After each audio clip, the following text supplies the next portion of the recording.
gente, tudo bem?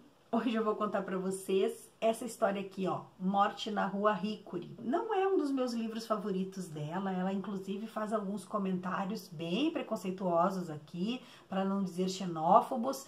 Então, assim, eu particularmente não gosto desse livro. Ele foi publicado em 1955, ele faz parte da nossa playlist, ele é da nossa escritora, então vou contar para vocês. E o livro começa assim, ó, começa com Hercule Poirot lendo uma carta que foi datilografada pela sua secretária, que é super eficiente.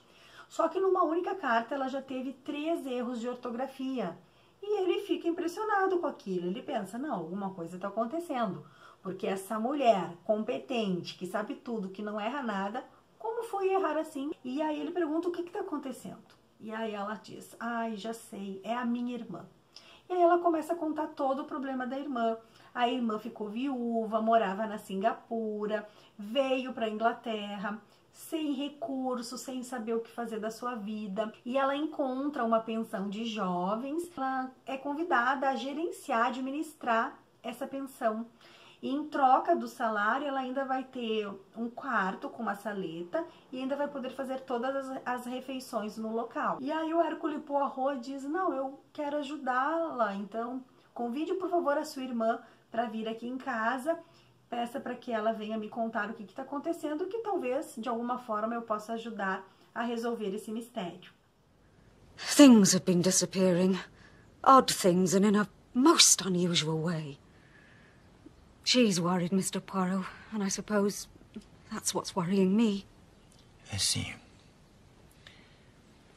How would it be, Miss Lemon, if you and I were to have tea with your sister this afternoon? Could you, Mr. Poirot?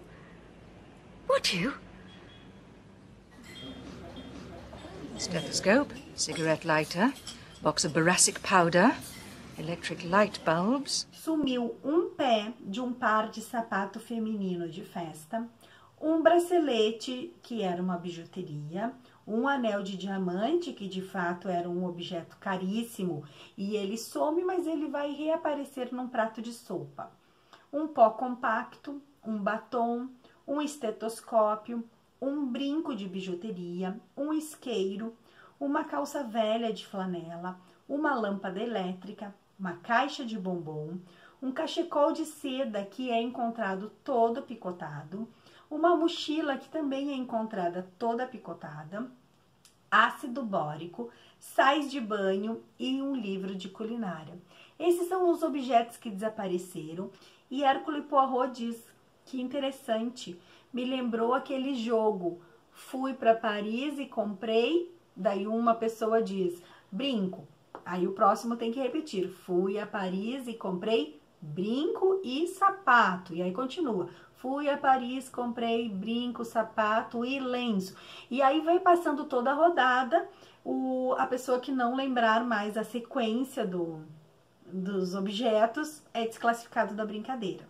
E ao longo da narrativa, a gente vai ver que vão acontecer outras situações na pensão, por exemplo. Alguém vai pegar um tinteiro verde e vai derramar de propósito em cima do trabalho de uma estudante. Então, pequenas situações que vai atormentando a senhora Hubbard, que é a administradora da casa, ela tenta resolver, equacionar isso da melhor forma possível, mas não consegue.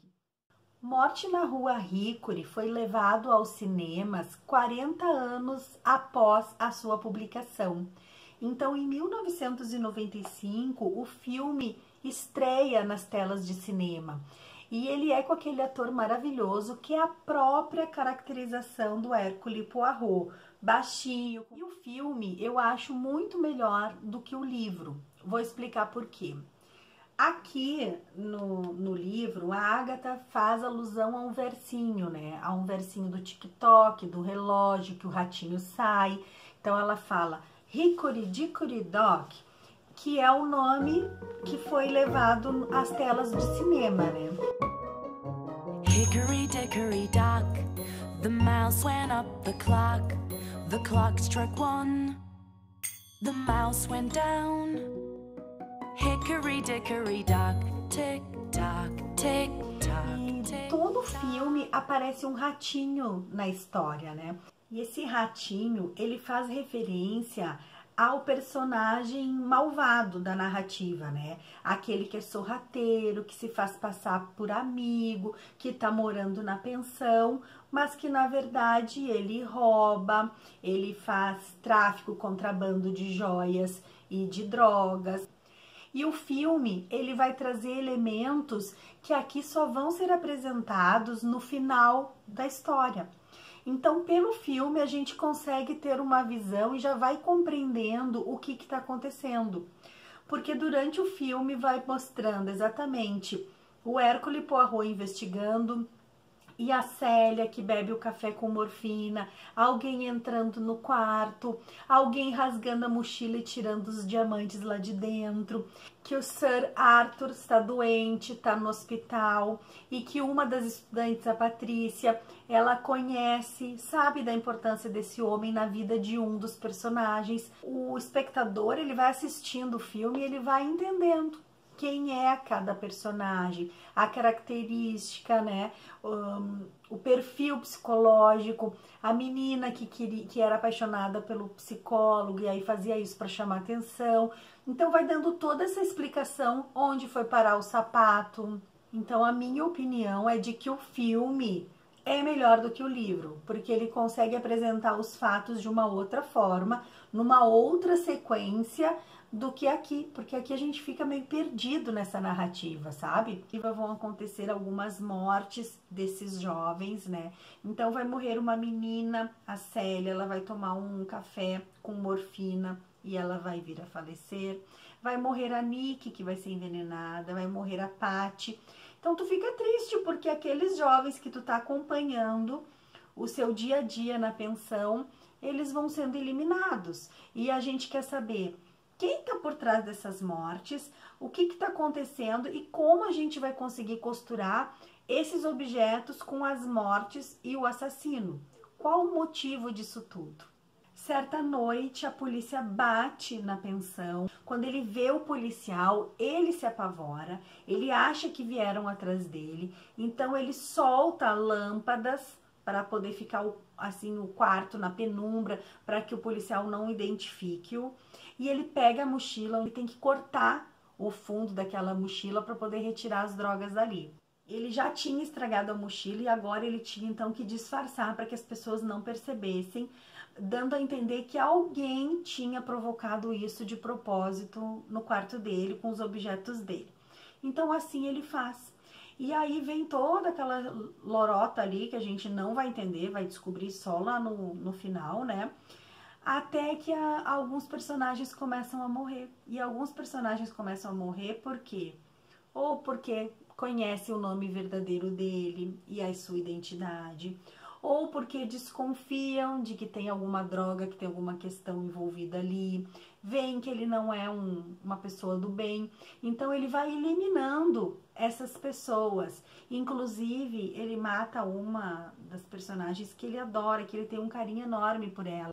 E só lá no final da história é que então Hercule Poirot vai entrar em contato com um advogado de um homem famoso que morreu, que deixou a sua herança, mas uma carta de recomendação. Caso o filho continuasse no caminho do crime, então esse filho deveria ser denunciado, deveria ser colocado tudo o que ele fez, porque ele já havia matado a mãe anteriormente, ou se o filho tinha mudado de vida, tinha ido pelo caminho do bem, ele então receberia a fortuna do pai, a herança do pai. E Hercule Poirot vai apresentar então essa solução lá no final, no último capítulo, né? Eu assim achei que não satisfez a narrativa toda, tu acaba te envolvendo com aqueles personagens. Então, eu sugiro para vocês o filme e não o livro. A gente vai terminando por aqui. Desejo para vocês uma ótima semana e a gente se encontra no próximo post. Tchau, tchau!